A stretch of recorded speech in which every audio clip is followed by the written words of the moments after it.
नमस्कार, news night में आपका स्वागत है। मैं हूं आपके साथ आरेंद्र। प्रधानमंत्री ने विकसित भारत के लिए आत्मनिर्भर भारत का मंत्र दिया है। कल लाल किले से भाषण के बाद आज एक अखबार में लिखे एक लेख में प्रधानमंत्री मोदी ने हर क्षेत्र में भारत को आत्मनिर्भरता हासिल करने की बात कही है। पीएम के संदेश में क्या है मायने, इस खबर पर करेंगे हम विस्तार से चर्चा। बताएंगे अर्थव्यवस्था और कृषि के मोर्चे पर कैसे देश कर रहा है तेजी से आगे विकास। होगी बात फिल्म बंगाल फाइल्स के ट्रेलर रिलीज के मौके पर कोलकाता में मचे घमासान की भी। बताएंगे आपको ट्रंप और पुतिन की मुलाकात में क्या हुई, विस्तार से बात। दिखाएंगे भक्तिमय तस्वीरें कृष्ण जन्माष्टमी की भी। इसके अलावा होंगी देश दुनिया की हर जरूरी और महत्वपूर्ण खबर। शुरुआत हेडलाइंस के साथ। प्रधानमंत्री ने विकसित भारत के लिए आत्मनिर्भरता को बताया जरूरी। वोकल फॉर लोकल को जीवन का मंत्र बनाने का किया आह्वान। कहा, रक्षा, ऊर्जा और कृषि समेत अन्य क्षेत्रों में आत्मनिर्भर बनना हमारा संकल्प।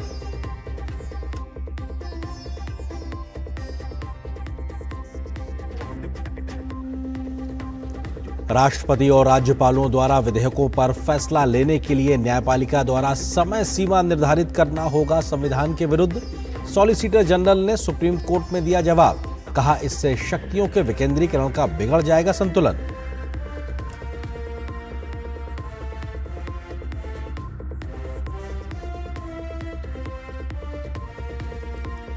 फिल्म द बंगाल फाइल्स के ट्रेलर लॉन्च पर कोलकाता में जोरदार हंगामा। डायरेक्टर विवेक अग्निहोत्री ने कहा, मेरी आवाज को दबाने की हो रही है कोशिश। पश्चिम बंगाल में मर चुका है लोकतंत्र।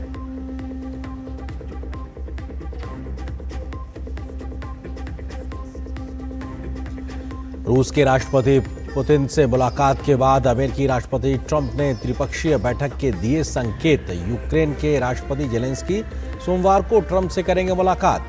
भारत ने कहा, संवाद और कूटनीति से ही शांति की राह संभव।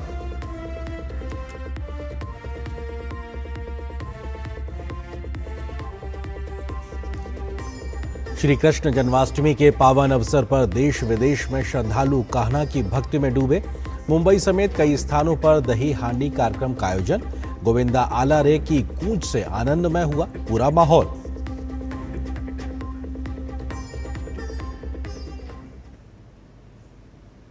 प्रधानमंत्री नरेंद्र मोदी ने आज एक अखबार में लेख लिखा है। पीएम मोदी के लेख का विषय है विकसित भारत के लिए आत्मनिर्भरता। विभिन्न क्षेत्रों में भारत कैसे तेजी से आत्मनिर्भरता हासिल कर रहा है, तो रक्षा जैसे क्षेत्र में भारत के लिए आत्मनिर्भर होना क्यों जरूरी है, इस पर भी प्रधानमंत्री ने अपनी बात को विस्तार से इस लेख के माध्यम से देश के साथ साझा किया है।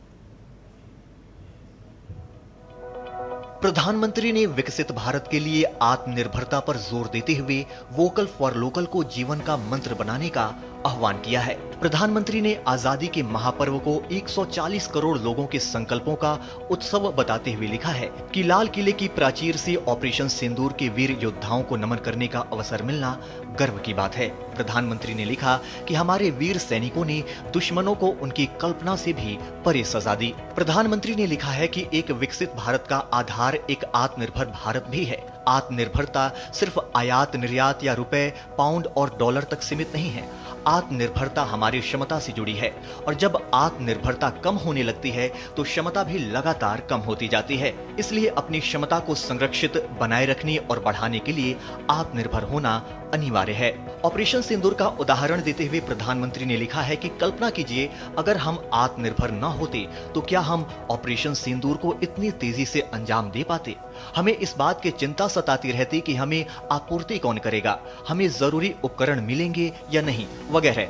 आज हम जो नतीजे देख रहे हैं वे रक्षा क्षेत्र में आत्मनिर्भरता की दिशा में पिछले 10 वर्षों से हमारे निरंतर अभियान का ही परिणाम है। प्रधानमंत्री ने तकनीक के क्षेत्र में बढ़ती भारत की ताकत का भी जिक्र किया। प्रधानमंत्री ने लिखा कि हमारे देश में सेमीकंडक्टर से जुड़ी फाइलें 50 से 60 साल पहले चलनी शुरू हुई थीं, लेकिन तब सेमीकंडक्टर्स की अवधारणा को निरस्त कर दिया गया था। प्रधानमंत्री ने लिखा कि आज हमने सेमीकंडक्टर पर काम को मिशन मोड में आगे बढ़ाया है।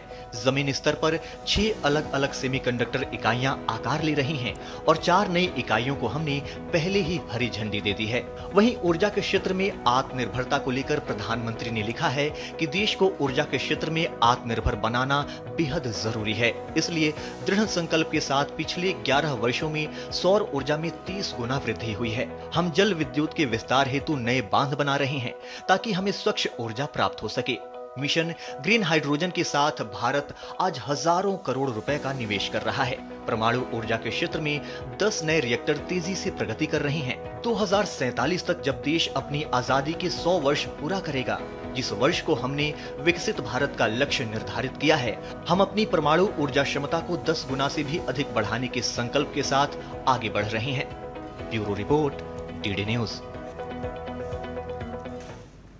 और खबर अर्थव्यवस्था से जुड़ी हुई। लगातार देश की आगे बढ़ती अर्थव्यवस्था में लॉजिस्टिक्स महत्वपूर्ण भूमिका निभाते हुए देश का विकास इंजन साबित हो रहा है। राष्ट्रीय लॉजिस्टिक्स नीति, गतिशक्ति, जीएसटी और लॉजिस्टिक्स पार्क जैसी सरकारी पहल वस्तुओं और सेवाओं की आवाजाही को सुगम बनाने के साथ आर्थिक विकास को गति दे रहे हैं। सरकार के बुनियादी ढांचे के विकास और डिजिटलीकरण के प्रयासों ने विकास को और तेज किया है, जिससे भारत एशिया में एक प्रमुख लॉजिस्टिक्स केंद्र के तौर पर स्थापित हुआ है। ये क्षेत्र 2.2 करोड़ से ज्यादा लोगों को रोजगार देता है और लाखों नए रोजगार अवसर पैदा कर रहा है। 2024-25 के लिए अंतर्देशीय जलमार्गों ने 14.55 करोड़ टन रिकॉर्ड माल ढुलाई दर्ज की, तो वहीं 2021 में भारत के लॉजिस्टिक्स क्षेत्र का मूल्य $215 बिलियन आंका गया था, जो 2026 तक 10.7% की CAGR के साथ मजबूत विकास के लिए अच्छी स्थिति में है। डिजिटलीकरण और यूलिप जैसे तकनीकी प्लेटफॉर्म से व्यापार को सुगम बनाने के साथ कंटेनरीकृत आयात निर्यात कार्गो की ट्रैकिंग संभव हुई है। पीएम गतिशक्ति राष्ट्रीय मास्टर प्लान के जरिए 57 केंद्रीय मंत्रालयों और सभी 36 राज्यों और केंद्र शासित प्रदेशों को एक साथ लाया गया है। समुद्री अमृतकाल विजन 2047 के तहत बंदरगाहों को विकसित करके भारत को वैश्विक समुद्री महाशक्ति के तौर पर स्थापित करना है। रेल मंत्रालय माल ढुलाई के लिए 2 समर्पित गलियारे ईस्टर्न डेडिकेटेड फ्रेट कॉरिडोर और वेस्टर्न डेडिकेटेड फ्रेट कॉरिडोर विकसित कर रहा है। इसमें कुल 2,843 किलोमीटर में से 2,741 किलोमीटर रूट मार्च 2025 तक चालू भी हो चुके हैं, जिसका मकसद मौजूदा यात्री मार्गों पर भीड़ भाड़ को कम करने के साथ ही परिवहन लागत में कमी लाना है। मल्टी मॉडल लॉजिस्टिक्स पार्क के विकास के लिए 35 प्रमुख स्थानों को मंजूरी दी गई है। इनमें से 5 के 2027 तक चालू होने की संभावना है। लॉजिस्टिक्स डेटा बैंक अक्टूबर 2024 तक 75 मिलियन से ज़्यादा एग्जिम कंटेनरों की आवाजाही पर नज़र रखने में सफल रहा है। जीएसटी लागू होने के बाद से देश भर में माल और की आवाजाही अधिक सुव्यवस्थित हुई है। विश्व बैंक के लॉजिस्टिक्स प्रदर्शन सूचकांक 2023 में भारत 139 देशों की सूची में 38वें स्थान पर पहुंच गया। भारत का लक्ष्य 2030 तक दुनिया के शीर्ष 25 लॉजिस्टिक्स प्रदर्शन करने वाले देशों में शामिल होने का है।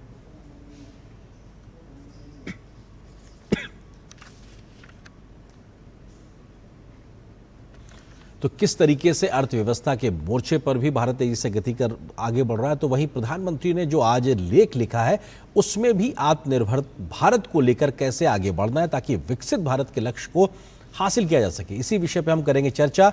इससे जुड़ा है आज का हमारा विशेष भी, किस तरीके से भारत को तेजी से आगे बढ़ना, उस दिशा में आत्मनिर्भरता से बनेगा विकसित भारत।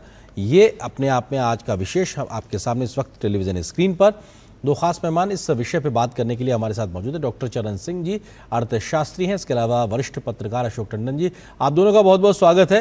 डॉक्टर चरण सिंह जी, शुरुआत आपसे, क्योंकि प्रधानमंत्री लगातार कह रहे हैं कि साहब आत्मनिर्भर भारत से विकसित भारत को लेकर आज के उनके आर्टिकल में भी वो बात साफ तौर से फोकस तरीके से दिखाई पड़ती है।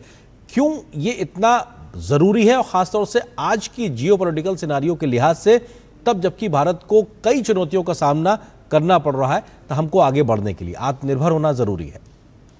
बिल्कुल ठीक है। आज का जो लेख लिखा गया है, पर मैं कुछ महीनों से देख रहा हूँ, खास करके बजट से देख रहा हूँ कि देखिए हमारे देश में विकसित भारत की एक बहुत अच्छी डेफिनेशन दी गई है, सिर्फ डॉलर्स में, पर कैपिटा इनकम में नहीं। आज का जो लेख है और जो कल भाषण भी हुआ था उसमें प्रधानमंत्री जी ने बहुत अच्छे तरीके से कहा कि जब हम आत्मनिर्भर की बात करते हैं और ऑपरेशन सिंदूर का उन्होंने एग्जाम्पल दिया कि हमें इतना बड़ा ऑपरेशन करना था, अगर इस ऑपरेशन के लिए हम कहीं पर निर्भर होते तो क्या इतना बड़ा ऑपरेशन हम कर सकते थे। पर अब देखिए, इससे पहले भी जब बजट आया तो बजट में भी जिस तरीके विकसित भारत की डेफिनेशन दी गई थी, बहुत अच्छे तरीके से दी गई थी। सिर्फ per capita income US dollar pound sterling में नहीं, उन्होंने कहा जीरो पॉवर्टी चाहिए, अच्छी स्कूल एजुकेशन चाहिए, अच्छा हेल्थ केयर चाहिए, सबके लिए एम्प्लॉयमेंट चाहिए, विमेन को एम्पावर करना है और food basket of the world बनना है, किसानों के लिए भी कहा। वही बात आज की जो कल का जो भाषण था और आज का जो लेख है उसमें वो दिख रही थी। यहाँ पर वो बात कर रहे हैं कि जब हमने आत्मनिर्भर बनना है तो अलग अलग पहलू से बनना। ऑपरेशन सिंदूर की मिसाल दी और ऑपरेशन सिंदूर के साथ दूसरी मिसाल दी एनर्जी की। एनर्जी के लिए हम जैसे विकसित होंगे, एनर्जी की बहुत जरूरत पड़ेगी। और जहां पर हमारे प्रधानमंत्री उन्होंने साफ कहा था कि हम जीरो इम्पैक्ट वाला सस्टेनेबल की बात करना चाहते हैं एनवायरनमेंट पे, तो उसका क्या मतलब है कि हम लोग हाइड्रोजन और hydro power, solar energy, nuclear energy, इनको लाना चाहते हैं जो बड़ी क्लीन है। तीसरा पहलू जो उन्होंने कहा और जो मुझे बहुत अच्छा लगा आत्मनिर्भर पे, हमें वोकल फॉर लोकल पे जोर देना है, वो भी स्वदेशी से जुड़ा हुआ है। और इसी के साथ जो एमएसएमईज पे बात की गई, हमारे एमएसएमईज पूरे देश में फैले हुए 6 करोड़ हैं, 21 करोड़ लोगों को रोजगार देते हैं। और रोजगार का एक नया सबसे ज्यादा एक तरीके से वहां पे एम्प्लॉयमेंट जनरेशन भी दिखाई पड़ता है। अशोक टंडन जी का भी जोड़ते इस चर्चा में। अशोक जी, आपको लगता है कि जिस बात का जिक्र लेख में भी है और डॉक्टर चरण सिंह जी भी कह रहे हैं कि ऑपरेशन सिंदूर को लेकर कैसे हमने एक मुंहतोड़ जवाब दिया अपने दुश्मन को, ये बीते 10 वर्षों के रक्षा क्षेत्र में किए गए हमारे निवेश का असर है। यही दिखाता है कि शक्ति ही संतुलन का एक आधार होता है और भारत को सक्षम होना होगा तो आत्मनिर्भर जरूरी है। आपको लगता है कि यह भी अपने आप एक बड़ा संदेश है अशोक जी? बिल्कुल। देखिए, एक हमने ऑपरेशन सिंदूर में जो किया वो तो दुनिया ने देखा, लेकिन उसमें एक जो महत्वपूर्ण बात ये थी कि उसमें हमने किस तरह की वॉर टेक्नोलॉजी की, कैसे हमने अपने यहाँ निर्मित हथियार बनाए, उनका इस्तेमाल किया। ये दुश्मन की समझ में ही नहीं आया कि ये किस तरह से भारत ने वॉर स्ट्रेटेजी बनाकर और हम पर और हमारे 300 किलोमीटर दूर तक के भी हमने ये सब किया। तो उसमें आत्मनिर्भरता जो हमारी सुरक्षा के क्षेत्र में है, रक्षा के क्षेत्र में, डिफेंस के क्षेत्र में है, उसका एक उदाहरण जो हमने ऑपरेशन सिंदूर में दिया। लेकिन प्रधानमंत्री ने कहा कि यहाँ रुकना नहीं है, यही काफी नहीं है। इसीलिए उन्होंने सुदर्शन चक्र की जो बात की है, जो सुरक्षा, उसको आगे के लिए भी है, भविष्य के लिए भी है। तो सुरक्षा की दृष्टि से हमको आत्मनिर्भर होना है, विकसित होना है, तो एक बात तो है ही है। लेकिन आज जो वोकल फॉर लोकल की भी बात हम लोग कर रहे थे, क्योंकि ये जिस तरह से अमेरिकी राष्ट्रपति ट्रम्प भारत को धमकी दे रहे हैं, आंखें दिखा रहे हैं, तो उस दृष्टि से भी प्रधानमंत्री चाहते हैं कि हम सब लोग राजनीति से ऊपर उठकर, राजनीतिक दलगत से ऊपर उठकर आत्मनिर्भर बनने के दिशा में प्रयास करें। और इसीलिए वोकल फॉर लोकल की बात की। और युवाओं को तो उन्होंने आह्वान किया कि आप आइए, हर क्षेत्र में जिस तरह से हम स्टार्टअप शुरू कर रहे हैं, चाहे वो सेमीकंडक्टर हो, चाहे फिर वो स्पेस टेक्नोलॉजी हो, चाहे वो आईटी सेक्टर हो, कृषि के क्षेत्र में। बहुत महत्वपूर्ण बात प्रधानमंत्री ने कही कि किसानों के हितों के रास्ते में अगर कोई भी रुकावट आएगी तो मैं स्वयं बीच में खड़ा हूं। तो क्यों हमको अपने कृषि के क्षेत्र में भी जो आत्मनिर्भरता प्राप्त की है हमारे किसानों ने, उसको भी आगे बढ़ाना है। और हमारा तो अब एक्सपोर्ट हो रहा है, एग्रो प्रोडक्ट्स का एक्सपोर्ट हो रहा है, डिफेंस प्रोडक्ट्स का एक्सपोर्ट हो रहा है। तो हम जब आत्मनिर्भर होंगे तभी हम एक्सपोर्ट कर पाएंगे।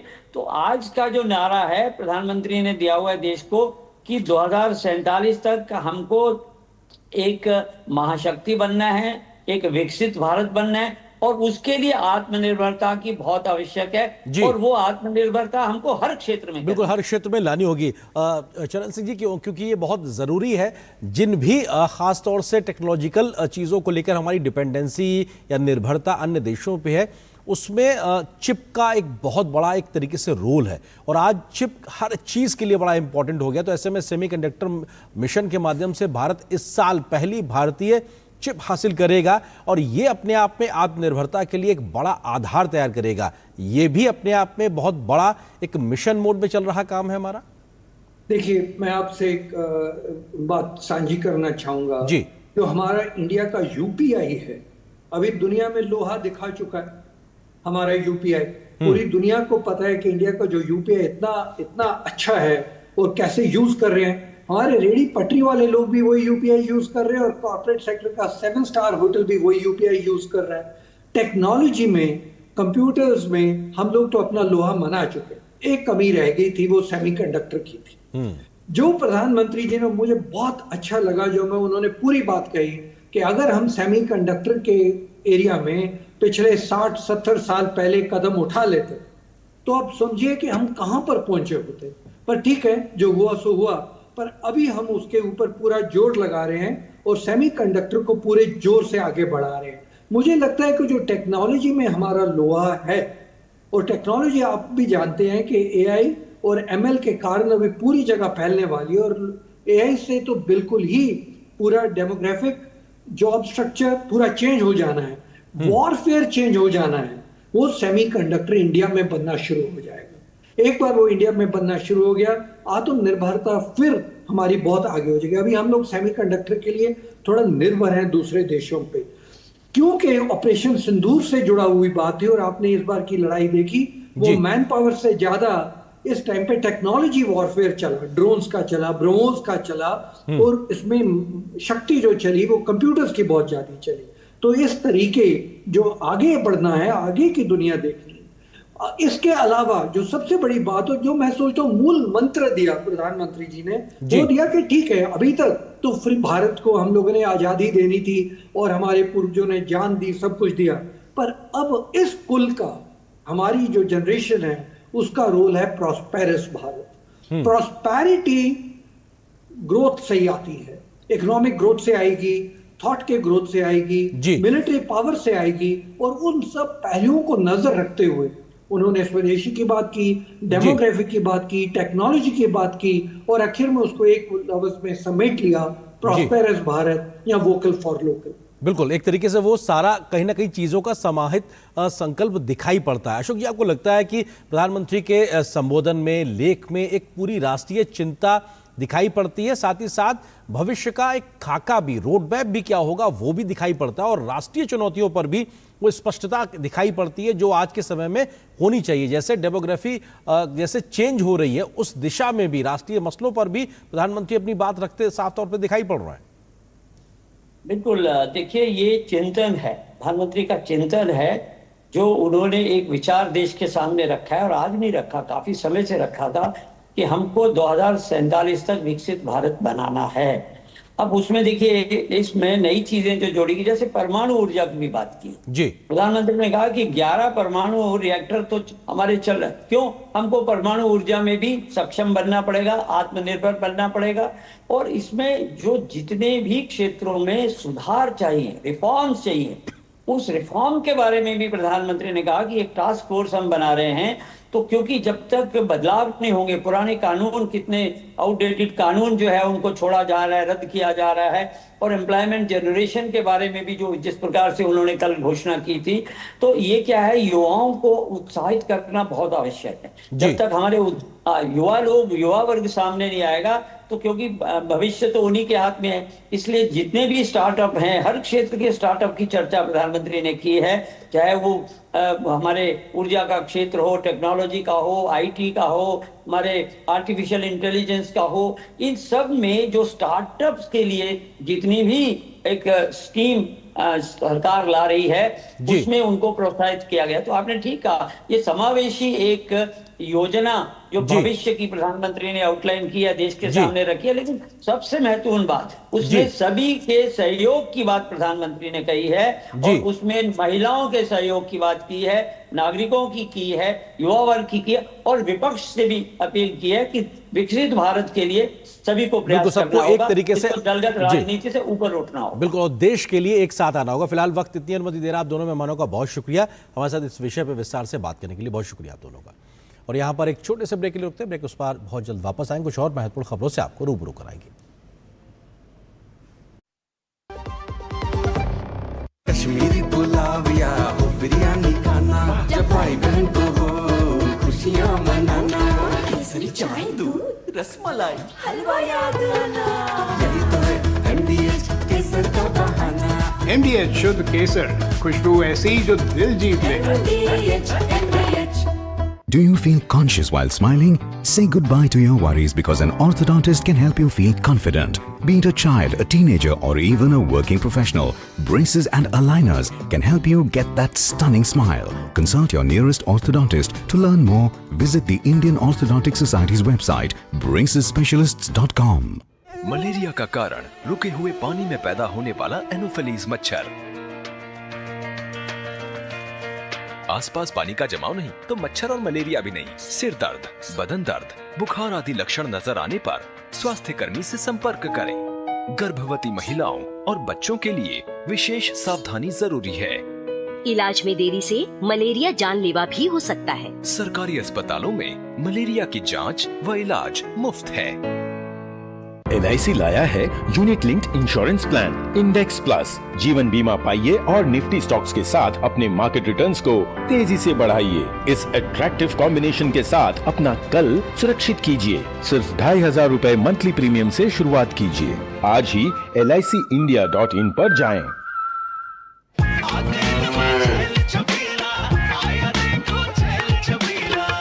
एक कपिला, अरे भाई सब एक ही जैसा होता है।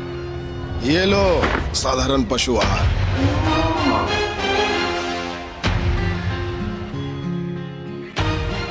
इस देश की हर माँ, बच्चे, बूढ़े, जवान, खिलाड़ी, डॉक्टर, इंजीनियर, सबको गाय भैंस की दूध की शक्ति पर भरोसा है। पर जब इन पशुओं को कपिला पशु आहार मिलेगा, तभी तो दूध सिर्फ ज्यादा ही नहीं, शक्ति से भरपूर भी होगा। और ये सच जानते हुए चंद पैसों के लिए तुम देश का भरोसा तोड़ दो। माफ कीजिए। कपिला पशु आहार, देश का नंबर 1 पशु आहार। मेरी पसंद, मेरी पसंद, मेरी पसंद, मेरी पसंद है। हमारी पसंद, हम सबकी पसंद। मजबूत देश का मजबूत सरिया हो गया steel. Do you feel conscious while smiling? Say goodbye to your worries because an orthodontist can help you feel confident. Be it a child, a teenager or even a working professional, braces and aligners can help you get that stunning smile. Consult your nearest orthodontist. To learn more, visit the Indian Orthodontic Society's website bracesspecialists.com. प्रधानमंत्री नरेंद्र मोदी ने कल लाल किले से अपने भाषण में जिन मुद्दों पर फोकस किया उनमें खेती किसानी भी एक प्रमुख मुद्दा था। पीएम मोदी ने देश का खाद्यान्न के मोर्चे पर आत्मनिर्भर बनाने के लिए अन्नदाताओं के योगदान की जमकर तारीफ की, तो ये भी बताया कि किन किन मोर्चों पर भारत दुनिया में अग्रणी बना हुआ है। पीएम मोदी ने भारतीय किसानों के हितों में दुनिया के सामने डटे रहने की अपनी प्रतिबद्धता को दोहराया, तो बीते एक दशक में उनकी सरकार के द्वारा किए गए किसानों के हितों के फैसले को भी उनके देश के सामने रखा।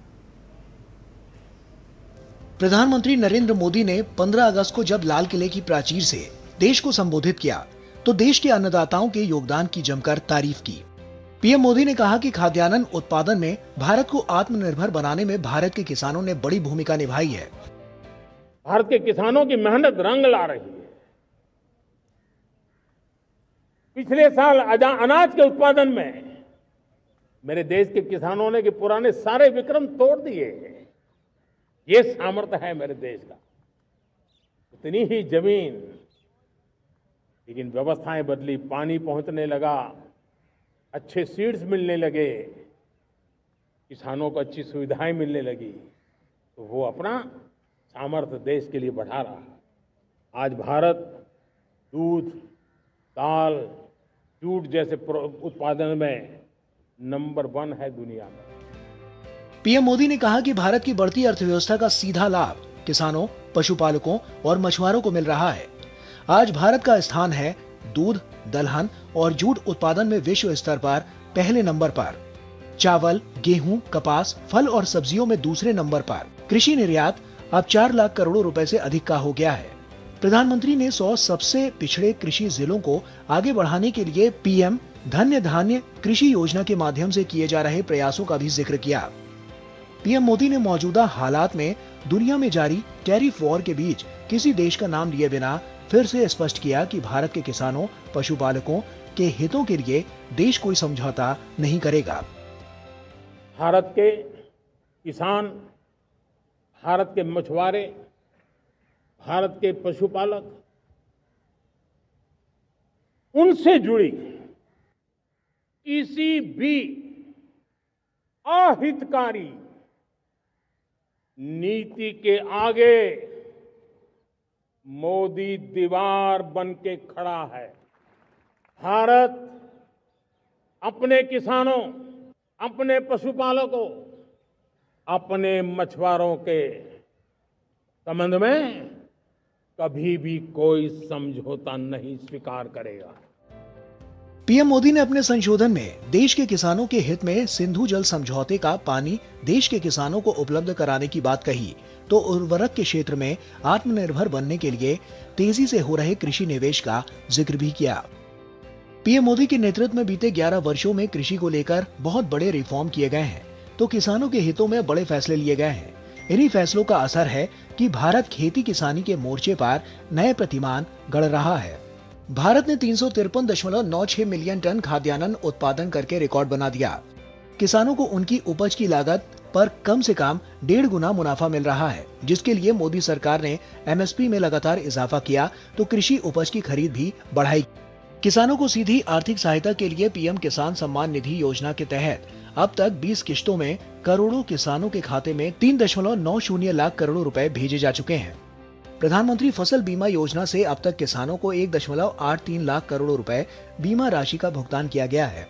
प्रधानमंत्री कृषि सिंचाई योजना के द्वारा 112 बड़ी सिंचाई परियोजनाओं पर तेजी से काम चल रहा है, जिसके लिए मोदी सरकार ने 93,000 करोड़ रुपए आवंटित किए हैं। किसान क्रेडिट कार्ड के द्वारा अब तक 7.71 करोड़ किसानों को 10 लाख करोड़ रुपए का ऋण उपलब्ध कराया गया है। मृदा स्वास्थ्य कार्ड योजना के तहत करोड़ों किसानों को 25.17 करोड़ मृदा स्वास्थ्य कार्ड जारी किए जा रहे हैं। पीएम मोदी के नेतृत्व में किसानों के हित में कृषि अवसंरचना कोष का निर्माण करके ढांचागत सुविधाओं का विकास किया जा रहा है, तो प्रधानमंत्री किसान समृद्धि केंद्रों की श्रृंखला से किसानों को हर जरूरत की वस्तुएं उपलब्ध कराई जा रही हैं। देश के कृषि सुधार के लिए परंपरागत कृषि विकास योजना की शुरुआत हुई है, तो राष्ट्रीय प्राकृतिक खेती मिशन के माध्यम से पृथ्वी के संरक्षण पर भी ध्यान केंद्रित किया गया है। राष्ट्रीय कृषि बाजार ई नाम के माध्यम से किसानों की उपज को बड़ा बाजार उपलब्ध कराया जा रहा है, तो मिलेट्स को बढ़ावा देकर पीएम मोदी ने भारतीय किसानों को नया बाजार दिया है। किसानों की अतिरिक्त आमदनी के लिए खेती के अलावा पीएम मोदी ने ब्लू इकोनॉमी पर जोर दिया है, तो राष्ट्रीय मधुमक्खी पालन और शहद मिशन से नया संबल दिया है। बागवानी और एथेनॉल खरीद से किसानों की आय बढ़ी है, तो पशुपालकों के लिए चलाई जा रही योजनाओं का असर है कि भारत आज दुनिया का सबसे बड़ा दूध उत्पादक बना हुआ है। वैश्विक दूध उत्पादन में भारत की हिस्सेदारी 25% है।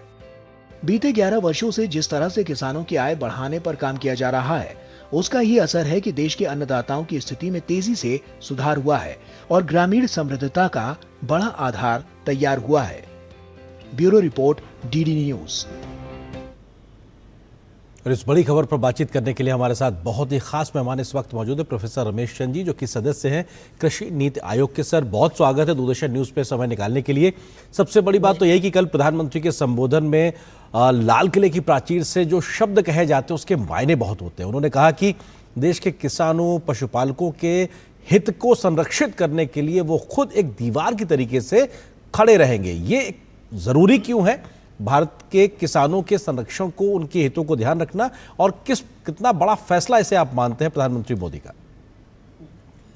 ये बहुत बड़ा और बहुत साहसी फैसला है, क्योंकि मैं क्लियर कर दूं इसमें कि हमारा यूएसए के साथ जो एक बाइलैटरल ट्रेड नेगोशिएशन चली हुई थी, तो उसमें यूएसए की ओर से भारत पे एक बहुत दबाव डाला जा रहा था और अभी भी वो डाला जा रहा है कि भारत अपना कृषि बाजार खोले। तो वैसे तो हमने कृषि बाजार WTO के अनुसार पूरी तरह से खोला हुआ है, लेकिन भारत की कुछ सेंसिटिविटीज़ हैं। उसमें एक सेंसिटिविटीज़ है कि जो GM क्रॉप्स हैं वो हम अपने देश में कॉटन के अलावा जो कि नॉन फूड क्रॉप है, ना उसको उगाते हैं, ना हम उसका आयात करते हैं, ना हम उसका निर्यात करते हैं। लेकिन यूएसए में सोयाबीन बहुत होती है, मक्का बहुत होता है, तो उनका एक विशेष इंटरेस्ट है, क्योंकि वो अब चाइना को जो एक्सपोर्ट करते थे उसमें उनको एक सेटबैक मिला है, तो वो एक अल्टरनेटिव मार्केट्स तलाश रहा है यूएसए। तो इसके बारे में प्रधानमंत्री जी ने बहुत साफ संकेत दिए हैं कि इस पे आप हमें प्रेशराइज करना छोड़ दीजिए। ये कभी भी हमारी जो भी हमारी जो एक कोई कभी समझौता होगा उसका हिस्सा नहीं हो सकता कि हम आपके लिए इस तरह की चीज़ें जिसके लिए देश के सेंसिटिविटी है, हमारे किसानों की सेंसिटिविटी है, हम उस तरह का बाजार खोलें, वो नहीं हो सकता। लेकिन साथ ही भारत बहुत आयात भी करता है। ऐसा नहीं है कि इंडिया ने बिल्कुल अपना कृषि बाजार बंद कर दिया हुआ है। हम कोई जो है देखा जाए तो 27-28 बिलियन यूएस डॉलर का इंपोर्ट करते हैं, जिसमें ज़्यादातर खाद्य तेल है। तो यूएसए को यदि हमारी मार्केट चाहिए तो वो सोयाबीन का तेल निकालकर, बाकी तेल भी हम इंपोर्ट करते हैं, वो दूसरे देशों के साथ compete करें। और हमारे देश में जब तक हम ऑयल सीड में आत्मनिर्भर नहीं होते तब तक वो मार्केट खुली है, उन्हें उसमें जो है करना चाहिए। दूसरा एक हमारा डेयरी सेक्टर है। हमारे अधिकांश जो डेयरी प्रोड्यूसर्स हैं वो 2 गाय 1 भैंस, 1 भैंस 2 भैंस 1 गाय, वो इस तरह के वाले हैं। उनका स्केल बहुत ही छोटा है। बड़ी मेहनत के साथ हमने कोऑपरेटिव के माध्यम से उनको एक बहुत इकोनॉमिक एम्पावरमेंट दी है, और उसी वजह से हम देश के सबसे बड़े दुनिया के सबसे बड़े दूध उत्पादक हो पाए हैं।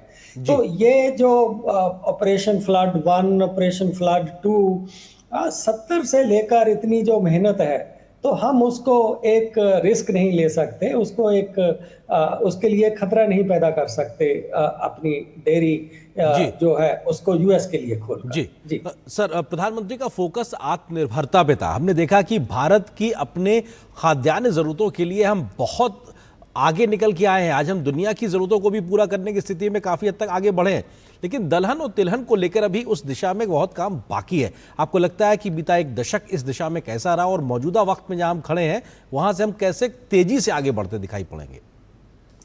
इसमें सिंह साहब 2 चीजें हैं। एक तो ये है कि पिछले 10 साल में यदि हम दालों का और तिलहन का ग्रोथ रेट देखें तो वो सीरियल से बेहतर ग्रोथ रेट हमारा हुआ है। जो फूड ग्रेन है, सीरियल्स हैं, अनाज हैं, उनसे एक बेहतर ग्रोथ रेट हुआ है। लेकिन इनकी खपत इतनी तेजी से बढ़ रही है, इसीलिए प्रधानमंत्री जी ने अपने मन की बात में और कल लाल किले के प्राचीर से भी इसको ये कहा कि कम से कम आप तेल का इनटेक 10% तो कम करिए। तो जो तेल की खपत है देश में इतनी ज्यादा तेजी से बढ़ रही है कि आज से 20-25 साल पहले जो था उसमें कोई 250% की इंक्रीज आई है। वो हेल्थ के लिए भी अच्छा नहीं है, आत्मनिर्भरता के लिए भी अच्छा नहीं है। तो जो पिछले 10-11 साल में तेलों ने और दलहन ने एक गति पकड़ी है, तो उससे धीरे धीरे हमें जो इंपोर्ट डिपेंडेंस है इसे कम करने का जो है कम करने की ओर हम जाएंगे। और थोड़े वर्षों के बाद जो हमने ऑयल पाम मिशन शुरू किया है नॉर्थ ईस्ट में, आंध्रा में, क्योंकि ऑयल पाम चाहे जैसा भी तेल है, लेकिन वो 1 एकड़ से इतना आपको तेल मिल जाता है जितना मूंगफली, सरसों वगैरह के 15 एकड़ से आपको मिलेगा। तो इसलिए एक विशेष क्षेत्रों का चयन करके वहां पर इसको शुरू किया गया है। तो वो प्लांटेशन भी जब फ्रूट आना शुरू होगा तो वो भी हमारा एक एडिशनल सोर्स हो जाएगा, और जो ग्रोथ है उसको और उससे तीव्रता मिलेगी। जी सर, समय की सीमा, एक छोटा सा जवाब आपसे चाहूंगा कि प्रधानमंत्री ने कल उर्वरक में आत्मनिर्भरता को लेकर भी किसानों के हित संरक्षित करने की बात कही है, इस दिशा में भी तेजी से बढ़ा जाएगा? छोटा सा जवाब सर।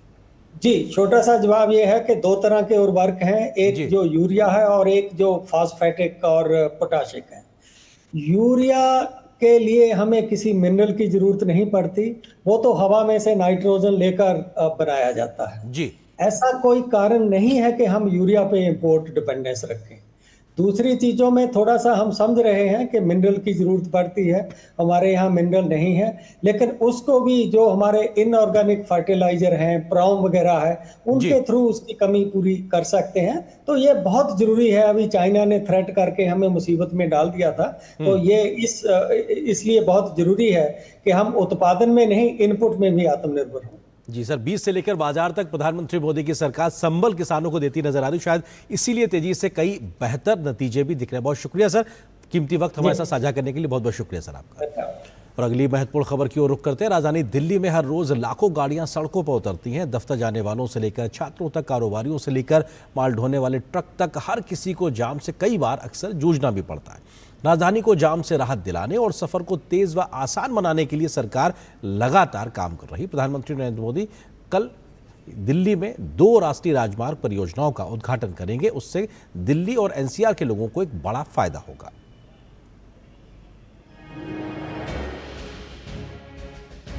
दिल्ली की आउटर रिंग रोड, मुकरवा चौक और धौला कुआं पर ट्रैफिक की भीड़ से बचाएगा UER-2। 30 किलोमीटर का लंबा खंड GT Karnal road, Rohtak road से आने वाले लोगों को गुरुग्राम और दिल्ली एयरपोर्ट तक सीधी कनेक्टिविटी प्रदान करेगा। 5,580 करोड़ रुपए की लागत से बने इस 6 लेन वाली सड़क का उद्घाटन प्रधानमंत्री नरेंद्र मोदी रविवार को दोपहर 12:30 बजे रोहिणी सेक्टर 37 में आयोजित एक कार्यक्रम के दौरान करेंगे। मल्टी कनेक्टिविटी मॉडल पर ये परियोजनाएं विकसित की गई हैं, जिसमें कि कई टनल और अंडरपास जो है वो बनाए गए हैं। प्रधानमंत्री इस अवसर पर एक जनसमूह को भी संबोधित करेंगे। इन परियोजनाओं के पूरा होने के बाद से दिल्ली के लोगों को उम्मीद है कि अब जाम से राहत मिल सकेगी। अर्बन एक्सटेंशन रोड 2 दिल्ली से बहादुरगढ़ और सोनीपत तक सीधी पहुंच होगी। औद्योगिक संपर्क में सुधार होगा, शहरी यातायात कम होगा और एनसीआर में माल की आवाजाही में तेजी आएगी। मल्टी मॉडल कनेक्टिविटी के तहत ही प्रधानमंत्री द्वारका एक्सप्रेस वे के 10.1 किलोमीटर लंबे खंड का भी उद्घाटन करेंगे। ये 5,360 करोड़ रुपए की लागत से बना है। ये खंड यशोभूमि, DMRC की ब्लू लाइन और ऑरेंज लाइन, बिजबासन रेलवे स्टेशन और द्वारका क्लस्टर बस डिपो की कनेक्टिविटी प्रदान करेगा। द्वारका एक्सप्रेसवे कुल 29 किलोमीटर लंबा है। मार्च महीने में प्रधानमंत्री ने इसके 19 किलोमीटर लंबे खंड का उद्घाटन किया था। द्वारका एक्सप्रेसवे का नवनिर्मित 10.1 किलोमीटर लंबा खंड एलिवेटेड है। ये दिल्ली द्वारका को गुरुग्राम से कनेक्ट करेगा। वहीं अर्बन एक्सटेंशन रोड 2 एक्सप्रेसवे से यशोभूमि पर आकर जुड़ेगी। इससे अलीपुर से सीधे गुरुग्राम तक बिना जाम के कनेक्टिविटी मिलेगी। अजीत द्विवेदी की रिपोर्ट, DD न्यूज, दिल्ली। और यहाँ पर एक छोटे से ब्रेक ले रुकते हैं। ब्रेक के उस पार जब वापस आएंगे तो खबर दिखाएंगे द बंगाल फाइल्स को लेकर किस तरीके से आज देखने को मिला घमासान। क्या है पूरी खबर, विस्तार से नजर।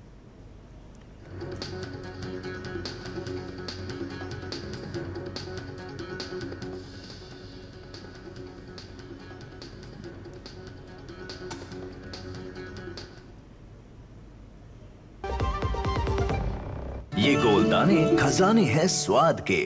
नागौर की इसी बेहतरीन सरसों से निकलता है MDH कच्ची घानी सरसों का तेल। सिर्फ झांझ ही नहीं, स्वाद भी। मिले असली सरसों के तेल का मजा। स्वाद में दम, लगे कम, सेहतमंद। MDH कच्ची घानी सरसों का तेल।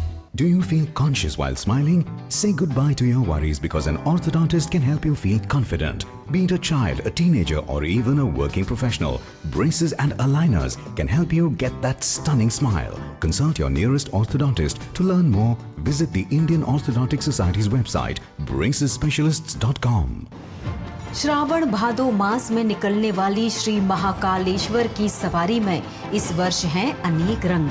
भक्ति है, श्रद्धा है और है लोक संस्कृति का अनूठा संगम। 14 जुलाई को प्रथम सोमवार हुआ बटुक वैदिक उद्घोष। 21 जुलाई को दूसरी सवारी में दिखी जनजातीय व लोक संस्कृति की झलक और मुख्यमंत्री डॉक्टर मोहन यादव ने लिया प्रदेश की खुशहाली के लिए बाबा महाकाल का आशीर्वाद। तीसरे सोमवार 28 जुलाई को प्रमुख बैंडों ने अपनी खास प्रस्तुति से सभी भक्तों का मोह लिया मन। इसी प्रकार 4 अगस्त को चौथी सवारी में प्रदेश के ऐतिहासिक स्थलों की झांकी निकाली जाएगी। 11 अगस्त को 5वीं सवारी में प्रदेश के धार्मिक पर्यटन स्थलों व मंदिरों की भव्यता दिखाई देगी। 18 अगस्त को राजसी सवारी में अवंतिका नाथ का यशोगान होगा। आइए इस आध्यात्मिक अद्भुत अलौकिक यात्रा के साक्षी बने। डॉक्टर दादू, ये प्रीमियम क्या होता है? बेटा, प्रीमियम मतलब समझ लो पेट्रोल। जब तक कार में पेट्रोल है तब तक कार चलेगी, पेट्रोल खत्म कार स्टॉप। पर पापा, इस बार पेट्रोल खत्म होने पर भी कार चलती रहेगी। वो कैसे? LIC के जीवन लाभ में प्रीमियम पेमेंट हो जाए स्टॉप, पर पॉलिसी के फायदे चलते रहते हैं। मतलब अब लाइफ की गाड़ी चलेगी नॉन स्टॉप। LIC हर पल आपके साथ। जब धरती चीर कर निकलता है लोहे का पत्थर और मिलता है मोंगिया के जोश से, फिर तपता है, पिघलता है और बनता है फौलाद। अब होता है सरिया सारी खूबियों के साथ। मोंगिया स्टील, मजबूत देश का मजबूत सरिया। वाह, गाय तुम्हारी माता है ना? तो पशुहार के नाम पर जहर क्यों खिलाता है? अनसन हटा, दिल से खिला, सिर्फ कपिला, देश का नंबर 1 पशु आहार। शादी का किचन महके जहां, गोल्डी किचन किंग मसाले हो वहां। गोल्डी लाई है फ्रेश लॉक टेक्नोलॉजी, जो रखे मसालों को हर समय फ्रेश। और खबर बंगाल से। द बंगाल फाइल्स फिल्म का ट्रेलर आज कोलकाता के एक होटल में चल रहा था। इस दौरान फिल्म की पूरी टीम वहां पर मौजूद थी। फिल्म के प्रोड्यूसर, डायरेक्टर विवेक अग्निहोत्री और मीडिया सब कुछ मौजूद था, मगर जैसे ही स्क्रीनिंग शुरू हुई तो पुलिस वहां आ गई और उसने सब कुछ रुकवा दिया। इसके बाद फिल्म मेकर्स और पुलिस के बीच काफ़ी बहस भी हुई। इस सब के कई वीडियो भी सामने आए हैं। पुलिस के इस अभद्र रवैये से फिल्म के प्रोड्यूसर और विवेक अग्निहोत्री दोनों ही दुखी दिखाई दिए। शुक्रवार को ही विवेक अग्निहोत्री ने एक वीडियो जारी करते हुए बताया था कि द बंगाल फाइल्स फिल्म के ट्रेलर लॉन्च को लेकर होने वाले कार्यक्रम को कैंसिल कर दिया गया था। सारी परमिशन होने के बावजूद ऐसा किया गया। इसके बाद फिल्म मेकर ने वहां के प्रशासन पर उनकी आवाज़ को दबाने का आरोप लगाया था, पर उन्होंने कहा था कि वे किसी से डरने वाले नहीं हैं और ट्रेलर कोलकाता में ही लॉन्च करेंगे। फिल्म मेकर विवेक अग्निहोत्री की द बंगाल फाइल फिल्म्स इस साल की सबसे चर्चित फिल्मों में से एक मानी जा रही है। इसमें मिथुन चक्रवर्ती, पल्लवी जोशी, अनुपम खेर और दर्शन कुमार जैसे कलाकार नजर आएंगे। विवेक अग्निहोत्री ने द बंगाल फाइल्स को लिखा और डायरेक्ट किया है। इसमें इसे अभिषेक अग्रवाल और पल्लवी जोशी ने प्रोड्यूस किया है। ये फिल्म 5 सितंबर 2025 को सिनेमाघरों में रिलीज होगी। फिल्म के ट्रेलर की स्क्रीनिंग के दौरान बंगाल पुलिस की कार्रवाई से जो प्रोड्यूसर हैं वो सब लोग तमाम लोग नाराज नजर आए।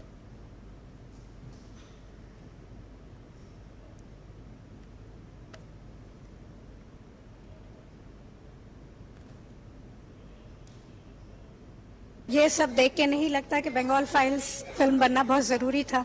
देखिए क्या हो रहा है बंगाल में, and that's why films like these are very important, and I want every person in India to watch this film to know the truth about Bengal. जिस तरह से मेरी फिल्म को रोका गया है, ये मुझे बिल्कुल अच्छी नहीं लगी। किसी भी एक्टर को, किसी भी फिल्म मेकर को एक रिस्पेक्ट देना स्टेट की रिस्पॉन्सिबिलिटी होती है, और ये आज से नहीं, ये सदियों से चलता रहा है। इस स्टेट में देखिए क्या हो रहा है। Is this any freedom of expression? As actors, as filmmakers, we are not being able to screen what we've made. इतना क्या threat लग रहा है उनको एक फिल्म से लेके? This is absolutely incorrect. ऐसी चीज तो भैया कश्मीर में भी नहीं हुई। हम तो कश्मीर में भी जाके शूट करके आए थे।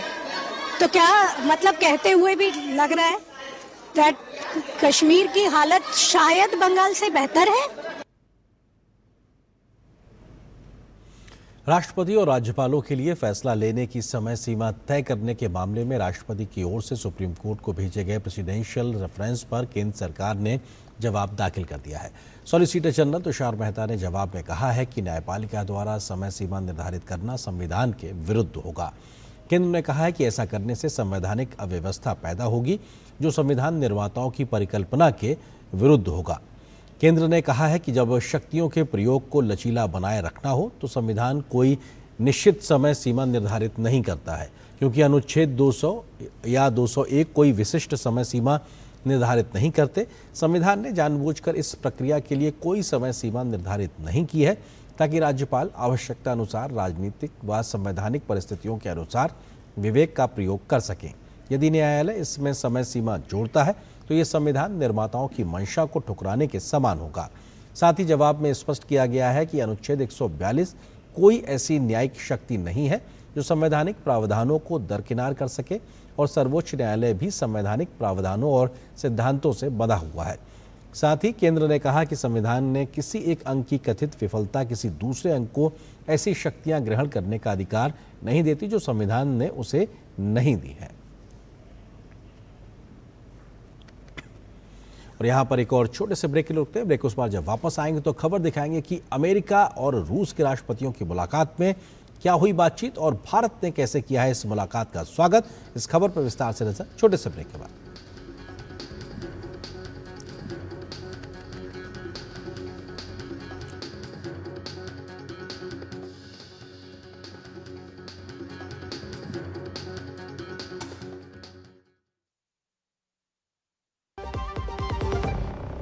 मैं हूं MDH बेसन, सुनहरे चने से बना, लेटेस्ट टेक्नोलॉजी से पिसा। अब आया हूं आपके घर, पोषण से भरा, स्वाद में खरा। बीकानेरी चने की दाल से बना सर्वश्रेष्ठ बेसन MDH बेसन। श्रावण भादो मास में निकलने वाली श्री महाकालेश्वर की सवारी में इस वर्ष हैं अनेक रंग। भक्ति है, श्रद्धा है और है लोक संस्कृति का अनूठा संगम। 14 जुलाई को प्रथम सोमवार हुआ बटुक वैदिक उद्घोष। 21 जुलाई को दूसरी सवारी में दिखी जनजाति व लोक संस्कृति की झलक और मुख्यमंत्री डॉक्टर मोहन यादव ने लिया प्रदेश की खुशहाली के लिए बाबा महाकाल का आशीर्वाद। तीसरे सोमवार 28 जुलाई को प्रमुख बैंडों ने अपनी खास प्रस्तुति से सभी भक्तों का मोह लिया मन। इसी प्रकार 4 अगस्त को चौथी सवारी में प्रदेश के ऐतिहासिक स्थलों की झांकी निकाली जाएगी। 11 अगस्त को 5वीं सवारी में प्रदेश के धार्मिक पर्यटन स्थलों व मंदिरों की भव्यता दिखाई देगी। 18 अगस्त को राजसी सवारी में अवंतिका नाथ का यशोगान होगा। आइए इस आध्यात्मिक अद्भुत अलौकिक यात्रा के साक्षी बने। इस देश की हर माँ, बच्चे, बूढ़े, जवान, खिलाड़ी, डॉक्टर, इंजीनियर सबको गाय भैंस की दूध की शक्ति पर भरोसा है। पर जब इन पशुओं को कपिला पशु आहार मिलेगा तभी तो दूध सिर्फ ज्यादा ही नहीं शक्ति से भरपूर भी होगा। कपिला पशु आहार, देश का नंबर 1 पशु आहार। मेरी पसंद, मेरी पसंद, मेरी पसंद, मेरी पसंद है। हमारी पसंद, हम सबकी पसंद। मजबूत देश का मजबूत सरिया हो गया स्टील। इस घर में अंडे देने से हमें कोई नहीं रोक सकता। मैं रोक सकता हूँ। तुम्हें पता नहीं हमें एडीज मच्छर जो फैलाते हैं डेंगू और चिकनगुनिया। मास्टर जी ने स्कूल में डेंगू मच्छर से बचने की सारी जानकारी दी है। अच्छा बच्चों, हमें चैलेंज जगह तो जरूर मिलेगी। नहीं मिलेगी, नहीं मिलेगी। यहाँ तो पूरे इंतजाम है। डेंगू की रोकथाम के लिए कूलरों के पानी को हर हफ्ते बदलें। बाल्टी और टंकियों को अच्छी तरह से ढक कर रखें। पूरी आस्तीन के कपड़े पहनें। मच्छर भगाने वाली क्रीम, कॉइल और अगरबत्ती का इस्तेमाल करें। डेंगू से लड़े मतलब डेंगू से बचे। शादी का किचन महके जहाँ, गोल्डी किचन किंग मसाले हो वहाँ। गोल्डी लाए है फ्रेश लॉक टेक्नोलॉजी जो रखे मसालों को हर समय फ्रेश। भारत ने अलास्का में हुई अमेरिकी राष्ट्रपति डोनाल्ड ट्रंप और रूसी राष्ट्रपति व्लादिमीर पुतिन की मुलाकात का स्वागत किया है। इस बीच डोनाल्ड ट्रंप ने अपने रुख में बड़ा बदलाव करते हुए कहा कि रूस यूक्रेन संघर्ष को खत्म करने के लिए अस्थायी संघर्ष विराम के बजाय सबसे अच्छा तरीका सिर्फ पीस डील है। उन्होंने इस संबंध में त्रिपक्षीय बैठक का भी प्रस्ताव दिया है। इस बैठक में हालांकि कोई एक अंतिम फैसला तो नहीं हुआ, लेकिन इसके बाद बातचीत का आगे रास्ता खुला है और सोमवार को अमेरिका के राष्ट्रपति ट्रंप के साथ यूक्रेन के राष्ट्रपति की मुलाकात की खबर भी सामने आई है, जिसके बाद बात शांति की ओर बढ़ती आगे दिखाई पड़ रही और भारत ने इस शांति प्रयासों का स्वागत किया है। और बात आस्था से जुड़ी खबर की। आज कृष्ण जन्माष्टमी है। पूरे देश में भगवान कृष्ण के जन्म दिवस को पूरे हर्षोल्लास के साथ मनाया जा रहा है। भगवान कृष्ण की जन्म स्थान मथुरा से लेकर देश के हर बड़े छोटे शहरों में कान्हा के प्रकटोत्सव की धूम देखने को मिल रही है। मंदिरों को आज बड़े भव्य तरीके से सजाया गया है, तो भक्तों ने कान्हा के लिए व्रत भी रखा है।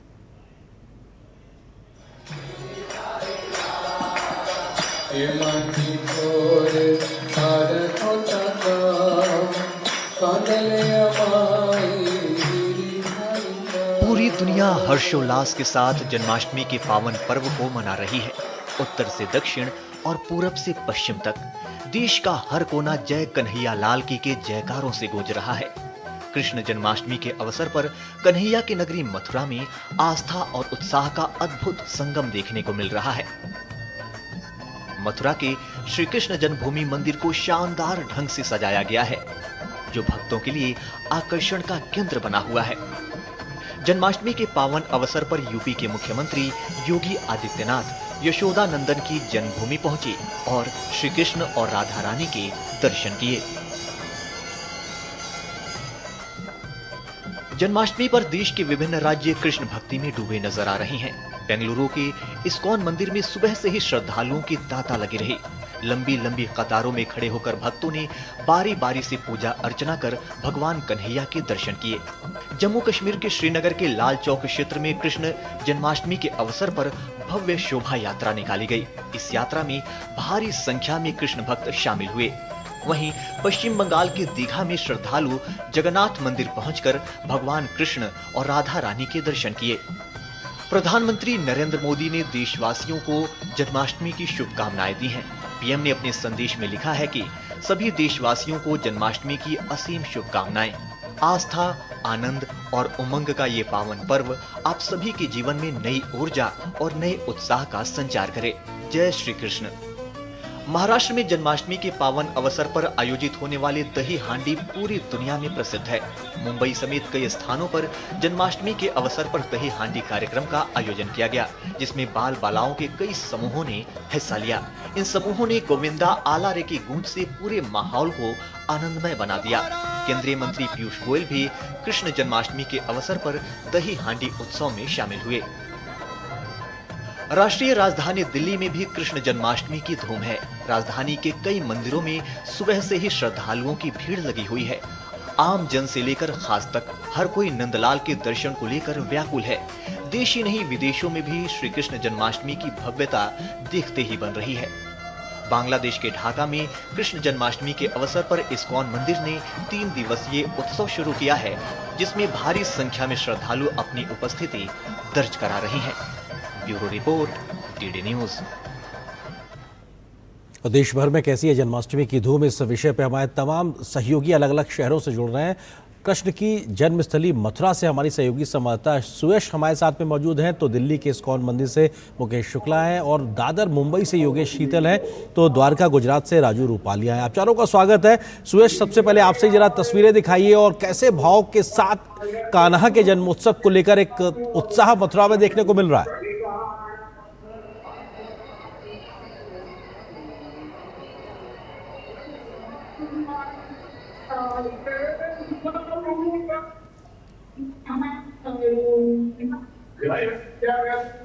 स्विस क्योंकि कहते हैं कि जब बच्चे का जन्म होता है तो उसके पीला वस्त्र पहनाया जाता है, शुभ माना जाता है। तो इसीलिए आज खास प्रकार के भगवान के स्वर्ण जनित पीले रंग के वस्त्रों से भगवान को पहनाए गए हैं। अधरों पर स्वर्ण की बांसुरी है और साथ में बराबर में राधा रानी है। आप अपने दाएं ओर एक सुसज्जित मंच भी देख रहे हैं। वहां पर कमल पर भगवान श्री कृष्ण का अद्भुत अभिषेक किया जाएगा। ये पूजा अर्चना आपको बता दें कि 11 बजे से शुरू हो जाएगी। वहीं आप देख पा रहे होंगे दाहिने ओर गुलाबी रंग के कपड़े में कामधेनु गाय है, जिसको ढककर रखा हुआ है, जिनसे अभिषेक 12 बजे के जैसे ही भगवान श्री कृष्ण का जन्म होगा वैसे ही यहाँ पर अब दूध से भगवान श्री कृष्ण का अद्भुत शहद से उनका अभिषेक किया जाएगा। और साथ ही में 12:45 से 12:30 बजे तक की जो महाआरती होगी उसका यहाँ पर प्रावधान है। आप देख रहे हैं हजारों श्रद्धालु आ रहे हैं, बच्चे हैं, युवक बिल्कुल, हर कोई उमड़ रहा, क्योंकि मथुरा कान्हा का जन्म स्थल है। मुकेश शुक्ला हमारे सहयोगी दिल्ली इस्कॉन से हमारे साथ में जुड़े हुए हैं। मुकेश, दिल्ली में कैसी तैयारियां हैं, भव्यता के साथ में कान्हा का इंतजार?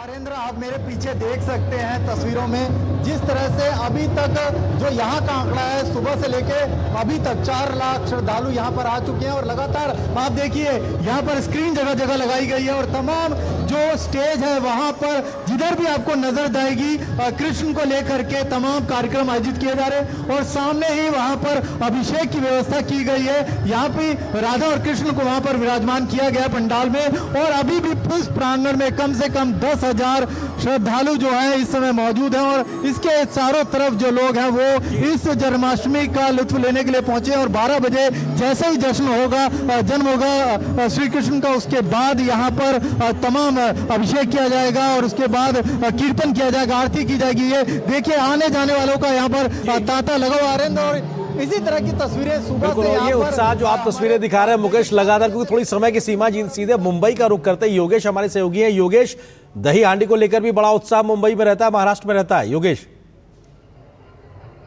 आरेंद्र, मैं चाहूंगा आप सीधे पीछे जो है हमारे पीछे देखें, जो दही हांडी का जो उत्सव है वो सुबह से ही चल रहा है। हालांकि मुंबई, ठाणे और रायगढ़ में आज रेड अलर्ट जारी किया गया है मौसम विभाग के द्वारा। जबरदस्त बारिश हो रही है, आपको जल जमाव भी दिख रहा होगा। इसके बावजूद जो उत्साह है, जो परंपरा है महाराष्ट्र की, मुंबई की, उसमें किसी तरह का कोई विराम, अल्प विराम बिल्कुल भी नहीं है।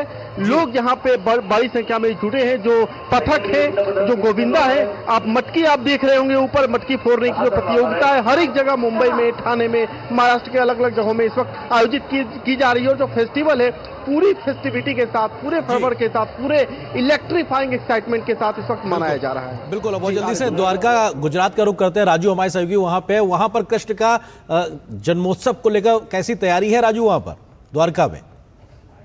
बात करें तो अभी हम द्वारका जिस जगत मंदिर यानी कि गुजरात के द्वारका मंदिर में खड़े हैं और अभी जो मंदिर है वो बंद हो रहा है। यहाँ से जो श्रद्धालु है वो 9 बजे मंदिर बंद हो रहा है। उसके बाद बराबर 12 बजे भगवान का यहाँ पे जन्मोत्सव होगा, तब पूरी तैयारियां अब इनके लिए पूरी कर दी। आज सुबह से लेके मंगला आरती से लेके अभिषेक स्नान से लेके शाम तक भगवान की पूजा के लिए बहुत से 3 से 4 लाख श्रद्धालु है वो द्वारका आ चुके हैं और सब दर्शन करके आगे भी जा चुके हैं। लेकिन रात को 12 बजे भगवान का जन्मोत्सव होगा, धामधूम से उत्सव रात के 12 बजेंगे और भगवान का प्रकोत्सव होगा। बहुत बहुत शुक्रिया आप चारों का हमारे साथ जुड़ने के लिए। फिलहाल इस खबर के साथ न्यूज नाइट के इस आज के अंक में बस इतना ही। नमस्कार।